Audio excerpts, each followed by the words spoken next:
दोस्तों नमस्कार, आदाब, स्वागत है आप सभी भाइयों का जे स्टाइल में। दोस्तों आइए देखते हैं किस तरह से हम जंपर को काटते हैं। देखिए, सबसे पहले हम लंबाई का, फिर जो है सीने का, फिर उसके बाद जो है यहाँ पे देखिए लंबाई थोड़ी सी छोटी है, उसमें हम कुछ डिज़ाइन लगा देंगे। यहाँ से चाक जितनी रहती चाक के ऊपर निशान लगाएंगे। ये चाक का निशान यहीं पास हिप का निशान आ जाता है। सबसे पहले हम शोल्डर पे निशान लगाएंगे, शोल्डर पे। उसके बाद ये यहाँ पे सीने का, उसके बाद कमर का, उसके बाद जहाँ से चाक खुलती है दोस्तों वहाँ पर का, और उसके बाद नीचे की तरफ हम जो है घेरे में जितना छोटा पड़ रहा है उसमें हम नीचे पट्टी लगा देंगे। जैसे आपने देखा होगा कि डिज़ाइनें अक्सर बनी रहती है दामन की पट्टी, तो वैसे ही लगा देंगे, उसमें पिंटक्स वगैरह मार देंगे। और ये जितनी लंबाई छोटी उतना लिख दिया जाता है, जिसमें उतना ही हमें बाद में रखनी है लंबाई। उसके बाद शोल्डर कितना है, शोल्डर की नाप लेते हैं। मान लिया 10 इंच है तो 10.25 इंची। और उसके बाद सीना जितना भी है 38 इंच है तो 38 ही रखेंगे, क्योंकि ये जंपर की नाप से है, यानी जिस्म की नाप नहीं है। तो जितनी जंपर की नाप होती है उतना ही रखना चाहिए। उसके बाद कमर जितनी भी है 30 इंच अगर तो 32 इंच है, जितनी भी उतना रखना चाहिए। और वहाँ पे इस तरह से निशान लगाना चाहिए।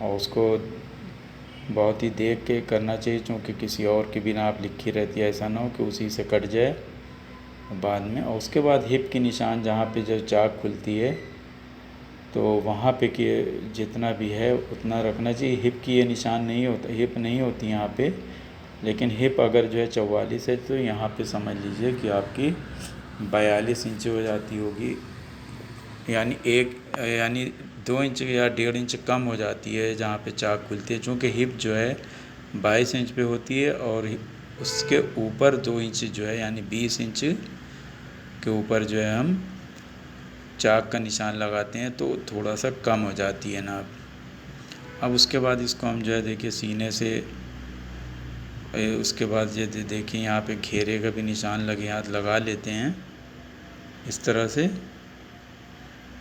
और उसके बाद दोस्तों हम इसको ये देखिए एकदम बढ़िया, पहले सीने से निशान लगाएंगे कमर तक, और उसके बाद यहाँ पे हम चाक की जगह पे मिला देंगे। और उसके बाद नीचे दामन की तरफ हम जो है मिला देंगे दोस्तों, इस प्रकार से। और यहाँ पे कट्टुम का निशान इसलिए लगाते हैं कि ये पता रहे कि यहाँ पे से चाक जो है खोली जाएगी। और लगभग जो है 2.25 इंच की टिक रखते हैं।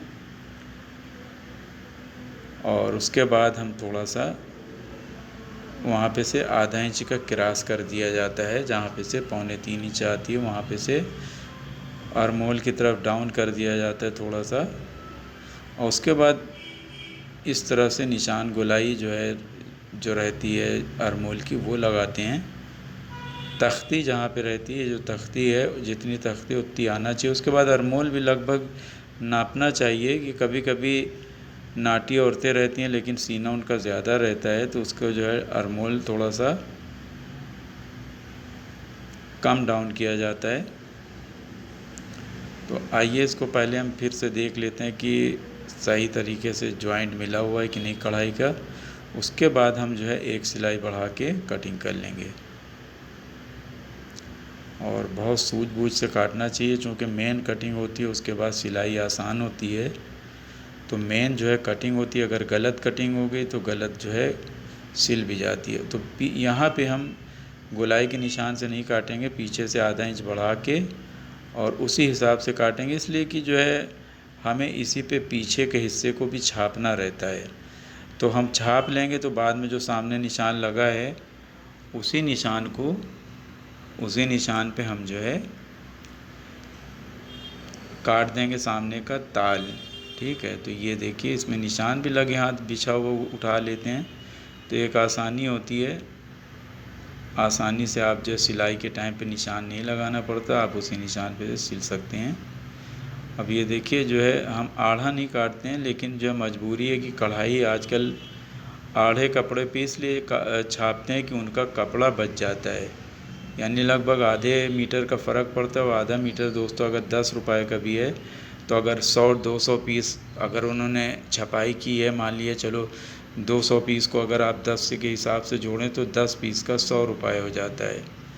ठीक है, तो अब आप सोच लीजिए कि कितना पैसा बचता होगा। जबकि ये कढ़ाई जब होती है तो ये सब बहुत यानी पूरे पूरे थान की कढ़ाई होती है और बहुत सारे सूट में होती है, क्योंकि पूरे देश में सप्लाई होती है। तो आप समझिए कितनी प्रॉफिट होती होगी।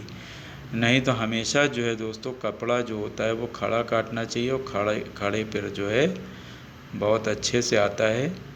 तो हमें मजबूरी में जो है दोस्तों इसको,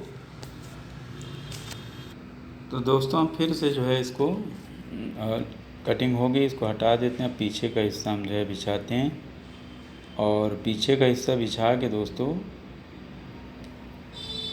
इसको क्या करते हैं कि हम यहाँ बात से फिर से इसको सीधा करके और प्रेस लगा के इसको बिछाते हैं।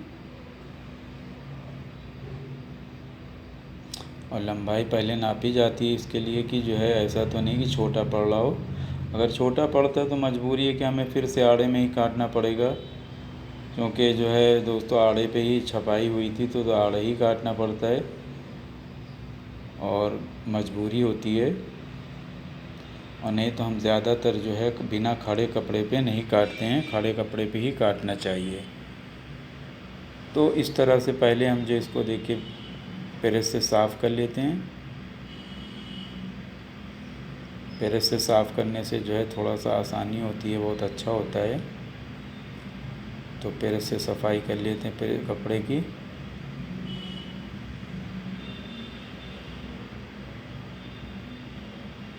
बहुत दिक्कत होती है दोस्तों, इस तरह का कपड़ा अगर होता है तो बहुत दिक्कत होती है, क्योंकि कपड़ा भी ख़राब होता है। ये समझ लीजिए माड़ इस पे चढ़ा हुआ, अगर माड़ को इसको धो दिया जाए तो ये कपड़ा एकदम ख़त्म हो जाता है। इस पे माड़ है पूरी, ये समझ लीजिए जो आपने देखा होगा अस्तर एकदम बारीक वाला होता है, उस पर पूरी फुल माड़ इस पे चढ़ी हुई है। अगर उसको धो दिया जाए तो आप समझ लीजिए वो कैसे कपड़ा हो जाता है। और इसको अगर ब्रश से रगड़ दिया जाए तो समझ लो ख़राब हो जाए। देखिए इतना छोटा है बैग आ रहा है, क्योंकि बैग में सादा था, सामने कढ़ाई थी, जिसकी वजह से बैग जो है वो आसानी से आ रहा है। तो इस प्रकार से हम ऐसे बिछा लेते हैं। बिछाने के बाद में इसको बिछा के और बहुत आसानी के साथ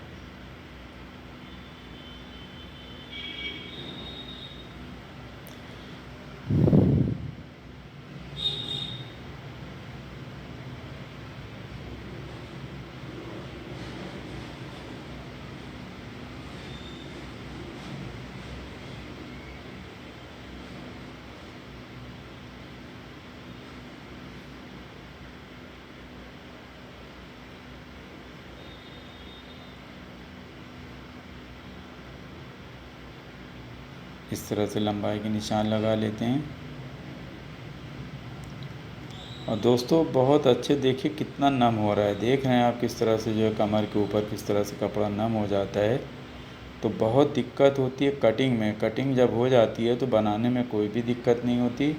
मेन जो है कपड़े को काटना ही मेन होता है।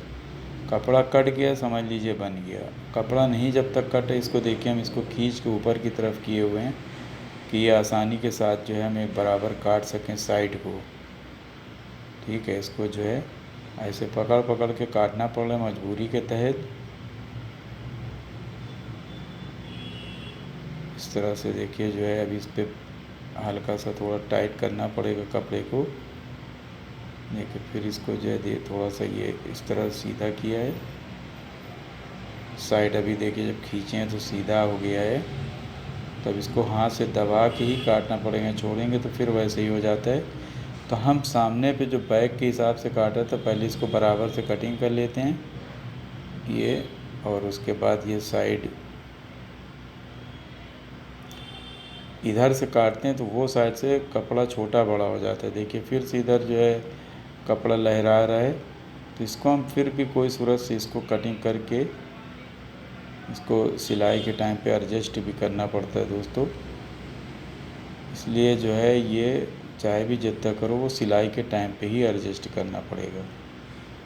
ये साइड से थोड़ा सा बड़ा कर दिया है कि अगर छोटा बड़ा होगा तो वो नीचे से, तो इस तरह से देखिए सामना बैग कट गया। अब हम किसी समय भी हम उसका ताल काट सकते हैं बहुत आसानी के। अब ये देखिए कपड़ा बचा हुआ है, इसमें कस्टमर ने कहा था कि अगर आधी आस्तीन आएगी तो बना दीजिएगा। तो अब ये समझ लीजिए इसके अंदर से हमें आधी आस्तीन भी लेना है और दामन के अंदर जॉइंट भी लगाना है। अगर हम दामन में जॉइंट के लिए इधर से देखिए ये साइड से बचा रहे हैं, ये दामन के लिए बचा रहे हैं, और आस्तीन को हम इस तरह से, ये देखिए फिर भी नहीं आया, तो उसको हम देखते हैं कि दामन भी ज़रूरी है। दामन में चूँकि डिज़ाइन है तो हम सिंगल सिंगल पल्ला काटेंगे, तो ये जब भी जो है थोड़ा सा 1-1.5 इंच का फ़र्क पड़ जाता है, चूँकि इधर से जब हम घुमाएंगे तो इधर से घुमाएंगे थोड़ा सा फ़र्क पड़ जाता है। तो आइए देखते हैं, आस्तीन भी काट लेते हैं। पहले हम इसकी मोहरी में निशान लगाएंगे इस प्रकार से, और उसके बाद लंबाई जितनी भी नापा था हमने 11 इंची, और अरमोल इसका जो है लगभग, इसका बल्ला 8 इंच था, 8 इंच पे लगा देते हैं।